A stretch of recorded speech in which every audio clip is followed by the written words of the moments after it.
have a little bit of time, I'm going to go to the Amarillo Botanical Garden, which I've never been to. It opens at 9. It's only 8:20 right now, so I'm going to wait.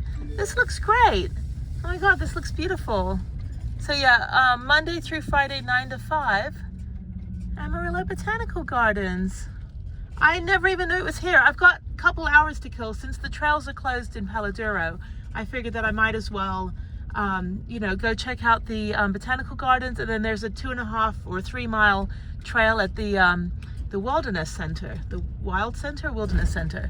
So I'm gonna go ahead and park up here. There's a little park over here too, and a little walking trail. This is beautiful. Who knew? Amarillo. It's only nice when it's like, you know, like not 1,000 million degrees. Oh, they have a park over there. Check this out.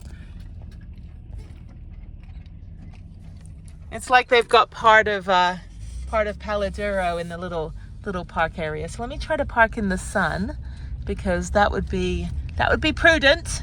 Yeah, it's 45 degrees right now, so it feels great.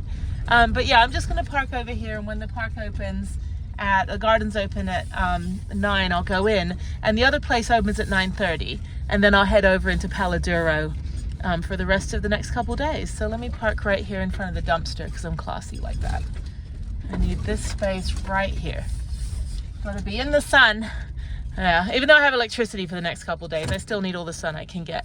Sorry for the dumpster fire. It's 2024. Okay, this is the official mascot of 2024 is a dumpster, and the official car is also a dumpster, otherwise known as a Cybertruck. Okay, let's go right here. Okay, cool. There's Prue, there's me, and in true form, I'm always in flip-flops. Probably need a pedicure soon. Okay, let me walk over. The botanical gardens are there. Always love a good botanical garden. The one in Phoenix, I think, is the best if you want to learn about all the different types of cacti or cactuses. But yeah, the leaves are changing. We're in the Texas Panhandle, which is that little like square part at the top of Texas. We only have a smidgen of BLM land in Texas, and that's right north of here near a reservoir. Never stayed there, don't need to, because I could always just park at Cracker Barrels and rest areas. This is a splash pad, and it's too funny. I love it. It's got like the splash pad's got part of Palo Duro in it, which is hilarious. And then there's a walking trail around the lake, which is very beautiful. It's very cold, but it's nice. Okay, well, let's go check out these animals. Very, very cute. Yeah, it's like if you grow up here and all you know are canyons and armadillo. And by the way, all right, so I may or may not know this firsthand, but if you were to drive over an armadillo in the middle of the road, it sounds like a potato chip bag being crushed. Now, do I know this firsthand? I'm taking the fifth, but it's possible that I might know that. I might have run over an armadillo earlier this year, but there he is, reincarnated in stone. Yeah, so it's funny. We got all the hoodoos and all that. It's quite funny. Yeah, this is the splash pad. Hopefully it's not going to turn on. I spent most of my daughter's toddler years in splash pads in Houston, and they were great because it was 1,000 million degrees. Now over here, this is interesting. I've seen these before. These are sensory. Let me go over here. It's a sensory structure. So they've built these around. I'm gonna go up on it. So if your child has autism or sensory issues or anxiety and stuff like that, I've seen these before. They've got all these different things on them that are helpful, right? So like this one's the Sway Fun. Oh, it's also very slippery. Yes, this is a Sway Fun. It's very, very icy right now, actually. So let me hold on. I might not be able to go up the whole thing. It's very slippery, but yeah, so these have different things for your child. It can, any child can play on this, but if your child has particular sensory issues or autism, for example, as I said, these play areas are specially designed for them to experience all these different activities in order to help help them with understanding what's going on in their mind, right? Understanding their emotions and trying to navigate the world in, the capacity that they need to do that in. And it's also fun. So yeah, I mean, they've got lots of different things. So some of them are a little challenging. Others are just sensory and feeling. Like for example, this slide over here has a bunch of rollers on it, which is a great massage if you want a butt massage. I love those things. I just lay on that and I'll be like, oh, my back feels so great. But then they have other ones kind of just navigating around. They've got sign language stuff here. They've got a little piano that you can play. But anyway, I've seen these many, many times, and I think they're great for anybody that has, especially mobility. If you have mobility, you're overcoming some, mobility challenges or things like that. These structures are specially designed for that reason. And then they have also, oh, this is great. They also have a specially designed swing chair, bungee chair. And again, Landscape Structures are one of the companies that build all of these special adaptive. I run an adaptive adventure nonprofit, right? So this kind of stuff is very, very important for me. So if your child again has autism or is, has mobility assistance, these swings are specially designed so they have harnesses so that they can stay in them and not have any issues with falling out and that kind of thing. There's also other ones, especially for autism, where the parent or the caregiver can sit on the swing with the child. They have those as well. But these little bungee swings, this is a fantastic park. Wow. And then this one, you just lay through it. You got to pull yourself through.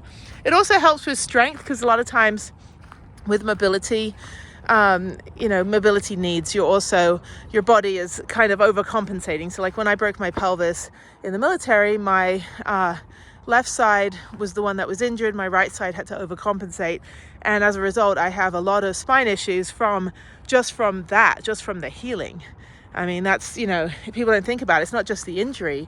It's what your body does to overcompensate and make up for, having to take, my right side had to take over for what my left side couldn't do while it was healing. But anyway, this is fantastic. It is very cold right now. This is very icy out here, but it's AstroTurf, very soft.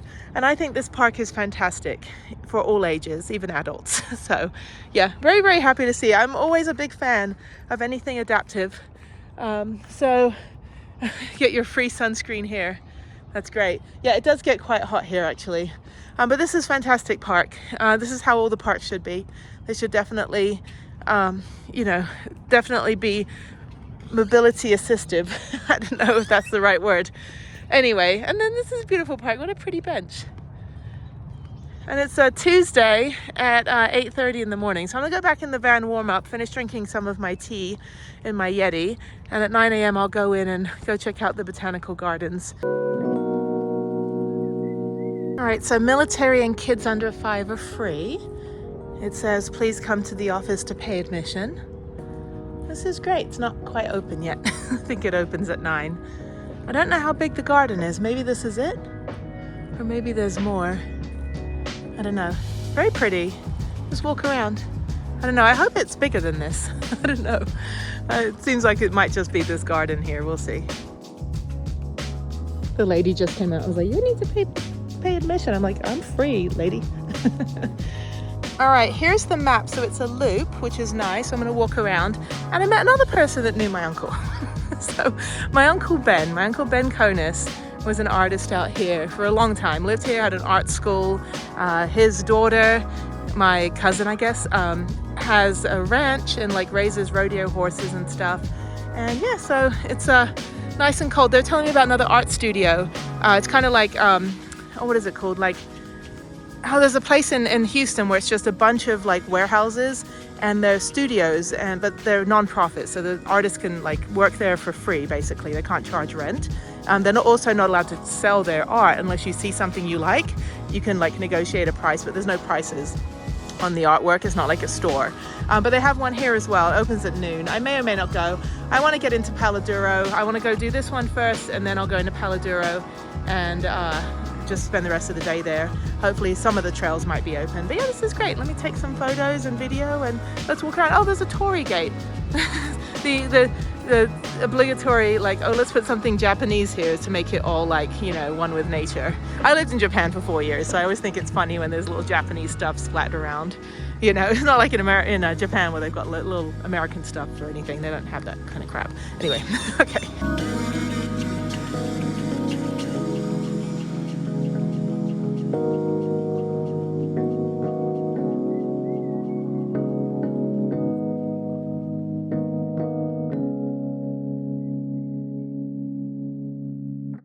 I will say they definitely have an attention to detail. Sorry, there's a leaf blower over there.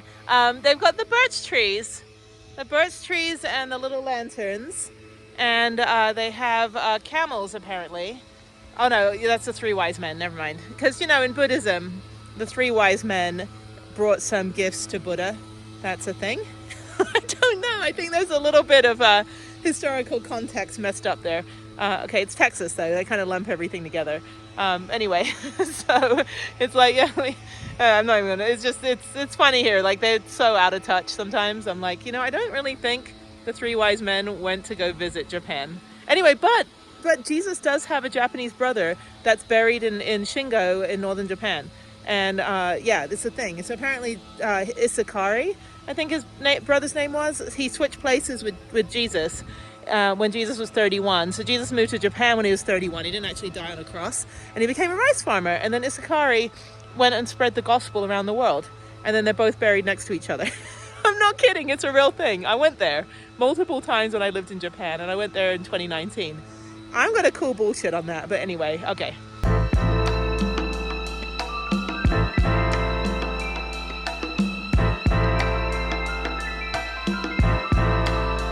The old guy was telling me about Krampus, and I was telling him about the Oni, like the devil in Japan that would scare the kids and dress up and make them go to sleep and stuff. Anyway, I didn't realize he was over here. I'm like, let me go this way so I can avoid talking to him about scary shit. Anyway, this is really pretty. Very, very beautiful. Really good walking trail. You can just kind of walk around the pathways. I want to go on the other side and walk around there. Kind of avoid the guy. No, I'm just kidding. Anyway, I guess when it's lit up at night, it's very, very pretty.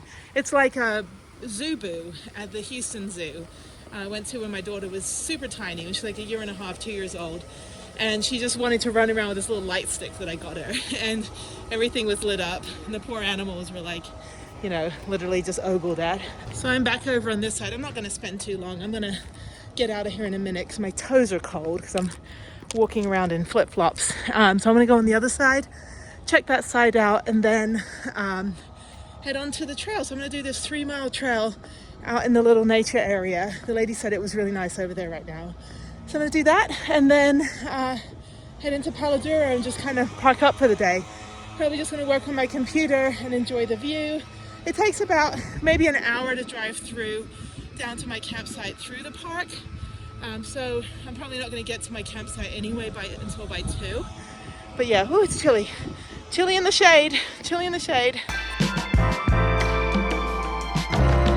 Again, in Texas, there's only one holiday at this time of year. No other holidays exist. No other religions exist. You know, everything's just one-sided, like literally. Yeah, there's no Hanukkah, there's no Kwanzaa, there's no, you know, Chinese New Year. No, it's just all Christmas here, people. It's Texas. All right, so that's it. Yeah, so this is great for little kids. I'm pretty sure this is, oh, vegetable garden over here. Not a lot going on in here. Sorry, I'm pretty sure for little kids this would be great. Please do not pick the vegetables. Caution, the gardener carries a hoe. I think that guy wrote all these signs. He's like, there's like, you know, this carnivorous plant. It like eats children. I'm like, sir, I don't think that's acceptable. So I'm getting out of here. Anyway, this vegetable garden, everything's covered up right now because it's winter. So it's covered in cardboard. And then down there's the river. So I'm going to walk over that little bridge and then I think I'm done. This is great. It's cold. All right, I'm at the Nature Center. This is the Wildcat Bluff Nature Center. And yeah, the botanical gardens in this are very good fillers when the trails are closed at Palo Duro. So, although I will go back to Palo Duro, obviously, I'm staying there. So let me, yeah, no one's here. I don't think you pay to get in. Again, doing things on a Tuesday. Nobody is here. All right, let me park over here. Great turnout. Visitor parking, please lock your car. Yeah, I don't think anyone down here is going to rob me of my stuff. I'm already like 1 for 1. Hang on. Wildlife Rehab, sorry, I'm trying to park here. Wildlife Rehab is half a mile north. Okay, I'm going to go in here. Fee station, adults are $4, seniors $3, kids are $3. Okay. I think it's open. It opens at 9:30. This is the Wildcat Bluff Nature Trails, 2.38 miles. So I'm going to do the loop that's on all trails. And there's me. And in my hiking boots, I'm not going to be wearing sandals or flip-flops, don't worry. I know better than that. Okay, so I've got to pay, military is $3. Okay, so check in at the visitor center or pay on the QR code.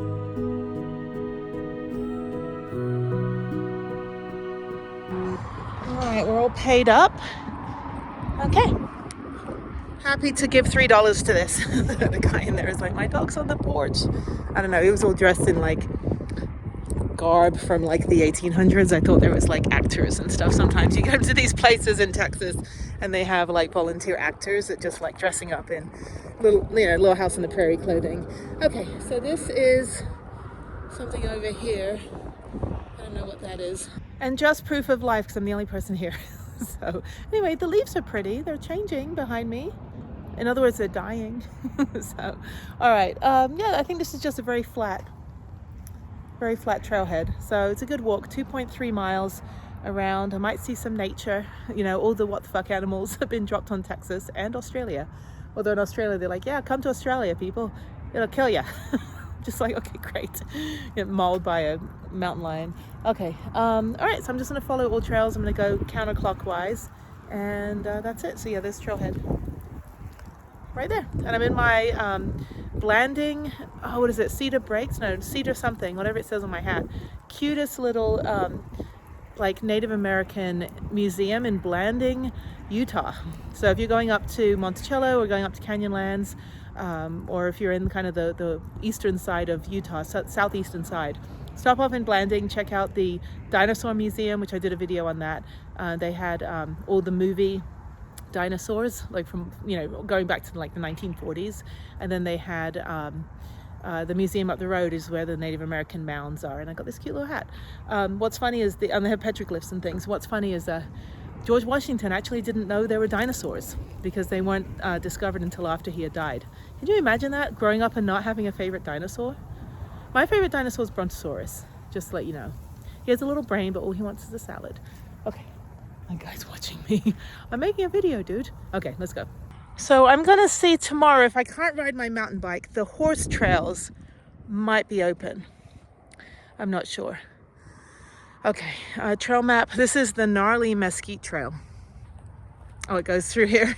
Foot traffic only. Oh, it goes up there. Okay, so I'm gonna follow this map here. And I'm gonna go counterclockwise. And it's just this one right here. This is nice. What a beautiful day. It's right by a freeway. And again, it's just basically walking through this. Bunch of dead, weird plants. They have these like black flower things. Sorry, I'm stepping off the trail here a minute. These black flower things, they have them in Palo Duro all over. I don't know what they are, but it's almost like they're kind of like black roses, but they're not. Does anyone know what these plants are? They're all dead. They've always been dead. It's crazy. Anyway, oh, it's cold. It's chilly, but I've got my hiking boots on, so my feet are warm. These are Salomon men's hiking boots. And they were on sale at REI at the outlet store for a whopping $50, and they were marked down from like 190 or something. And I looked at them, I said, okay, well, they're half a size bigger than my feet, and they're men's. And I was like, screw it, I'll buy them anyway. The best shoes. I've had them for 3.5 years. Hiked everything in these shoes, and they're so comfortable. They're also waterproof, and they're insulated. And so Salomon, if you want to sponsor me, please send me more of these shoes. I haven't even come anywhere close to wearing them out. They haven't broken. I had another pair that was half a size too small that was Salomon women's, and they just killed my feet. I wore them for like a day. I was like, I cannot wear these shoes. They just were like my feet are wide, so they're too narrow. And I take very good care of my feet because I'm an ice skater and a mountain biker and, hiker and trail runner and all of that stuff. So I'm very, very particular about making sure I get pedicures and keep my feet very healthy. So I'm very much into wearing proper shoes. So I will never wear my running shoes for walking and my walking shoes for, climbing and that kind of thing. I've got probably about 20 different types of shoes. So yeah, my rock climbing shoes are the ones that are the most uncomfortable, but that's because they have to be like your feet have to be a certain way inside them. You can't walk in them. You can only climb in them. But yeah, the Salomon shoes are fantastic. And yeah, really, really happy with them. I did buy another pair of like trail running shoes. But they were like size 9, but they seem like clown shoes. They're way too big, but they're very good for the Via Ferrata. So, because you have to hike a little bit and climb. And so they're going to be my Via Ferrata shoes. They've got a lot of grip on the bottom, like big, thick, grippy bits. And those are good for hooking onto the rungs. When you're doing rock climbing, you want to have the rock climbing shoes that have kind of the rubber toe area that can like hook into the little notches in the cliff face or in the indoor rock climbing gym. But when you're doing Via Ferrata, you're climbing up and down rungs and ladders and stuff. And so you want to have like big grips on the bottom, if that makes any sense. Then I also have crampons and ice skates and rollerblades and roller skates and water shoes and all that stuff. So yeah, and then I have more helmets than I have shoes actually. So I've got my snowboarding helmet, I've got a cycling helmet, a spare cycling helmet in case I happen to be with somebody else that wants to ride one of my other bikes. And then I've got my regular helmet for cycling, mountain biking, and then I've got my full face mask for the downhill stuff. So anyways, this is nice, not muddy at all. Actually, this is a good test. If these trails are like, because it's so dry here, it dries out immediately. If the trails are drying out here after yesterday's rain, then hopefully Paladuro, at least tomorrow, some of the trails will be open. I would like to get one mountain bike ride in. Worst case scenario, I can ride Thursday morning super early before I head to Caprock. I've done that before. And my mountain bike ride is 17 miles in Paladuro, and it's only like 2 hours. So one time I did 32 miles of trails. I rode every trail on my bike that you could possibly ride. And that was in 2020. I was like, that was a bad idea. It took me 9 hours to do the entire park on my mountain bike. But anyway, but yeah, so that's an option to, you know, just wait and do mountain biking on Thursday. I know Caprock will definitely be dried out by Thursday afternoon when I check in. So again, I can go there anytime on Thursday, do my mountain bike ride. Since I'm in South Prong, I don't actually have a hookup site. I'm in a primitive campsite for $12 because I don't need hookups in Caprock. There's enough sun. And yeah, I like being down the south end of the park. It's much better. And the whole area is probably going to be empty on Thursday. Next week, everything's Thanksgiving, so it's going to be busy everywhere. Yeah, but there's little foxes. Little fox, what are those? Little footprints or little critters, we call them. My friend calls everything a critter. I'm like, a critter is like a little insect, but he's like, critter is a deer. I was like, critter's not a deer. Anyway, blah, blah, blah. Okay, this is fun. Beautiful hike. Actually a good walk. After driving 10 hours yesterday, I'll take anything. But yeah, when I get to Paladuro, I was going to do the CCC hike. I can still do that. That's still a hike I can do if it's open, which it should be because it's fully exposed and it's all rock. Unlike the rest of the park, which is kind of that clay stuff that you get stuck in. So if I can do the CCC trail tonight, or when I get there later this afternoon, that'd be fantastic. And I can just park up my campsite. If not, I can also walk around my campsite. I'm right by the trailhead there. So anyway, okay, keep going. This is nice. What a random trail. So nice walking trail, very mobility accessible, definitely. So yeah, come out here and check out the Wildcat Bluff if you like the prairies and the panhandle and weird dead rose-like flowers. This is a place for you.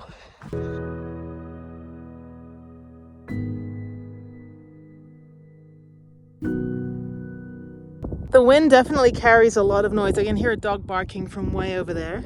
And this is a ranch over there. That's where people live. Yeah, we're in kind of the northwest part of Amarillo, way outside the city, about 15 minutes outside of the main city.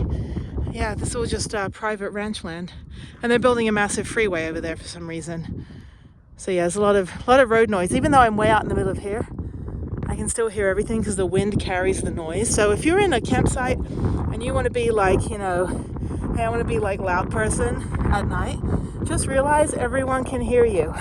So be mindful if you're in a very quiet, peaceful place or on BLM land, even if you're miles from somebody else, they can still hear you because sound carries, especially when there's nothing around it to kind of deaden the noise like a city or a skyscraper or anything like that. So anyway, yeah, there's me. Hello. Yeah, very beautiful. Okay, so I'm at the top of the trail. I'm going over to the bluff, which I think is over there. This is great. It's cold, but that's good. I'll take cold right now. And I'm glad I'm getting this walk in. It's a very easy walk. It got a little muddy at some point because it was a little marshy, but overall it's pretty good. Now I'm going to go down a little bit in elevation. No cactuses or cacti or critters or anything invasive attacking you. There are snakes out here, but it's too cold for snakes, so they like to be in the sun. But anyway, that's it. So yeah, I'm going to go around. I think I'll go up on that little rock over there and then head back. So this is great. About halfway through, and good choice. And then I'll head into Palo Duro. So thank you for coming along with me. And yeah, what are these flowers? They're weird. What are those? I have no idea.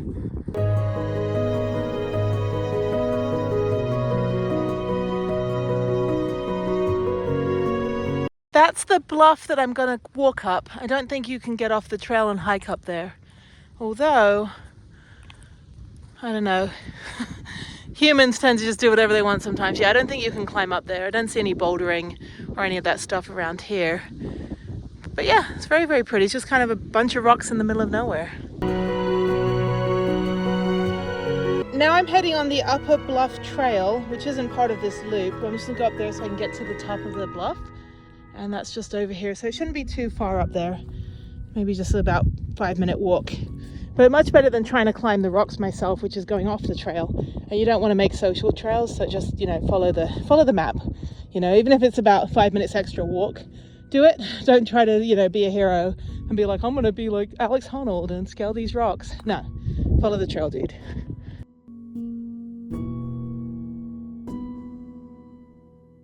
I'm at the top of the bluff, and that was the intersection where I just walked up. Yeah, that was not even like, didn't even feel like I was going uphill. And now I'm on top of all those rocks. That's pretty cool. So this is the viewpoint. And again, if I had a ranch, that would be my ranch. Or ranch. Yeah, so down here, I don't want to go too far. But yeah, so now I'm on top of all these rocks. That's pretty cool. A little bit dangerous coming down here, but let me see. I don't want to trip over myself.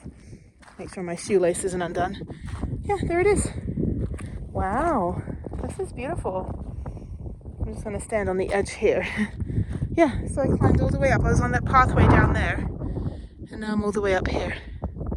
That's fantastic. Okay, I'm going to loop around and I'll go back down and then go back onto the main All Trails Trail and then head back. So yeah, I've gone about 1.5 miles. It only took me about 25 minutes. So I don't really hike very fast because I want to hike all day and spend all day doing stuff. So I try not to wear myself out too much. But anyway, okay, so let me loop around. This is fantastic. What a beautiful hike. Definitely different than Palo Duro Canyon. The second largest canyon in the country is 40 minutes from here. And yeah, it's like second largest after the Grand Canyon. And a lot of people don't know that. And that's our secret hidden gem. So don't come here. Stay home. Go away. This is Texas. No, but I'm glad it's a state park. It's one of my favorites. It's my second favorite state park. Caprock Canyon is my first, and I'll be there on Thursday. And then, yeah, so, okay. Well, let me walk back, and this was fantastic. What a great hike. Super glad I came out here.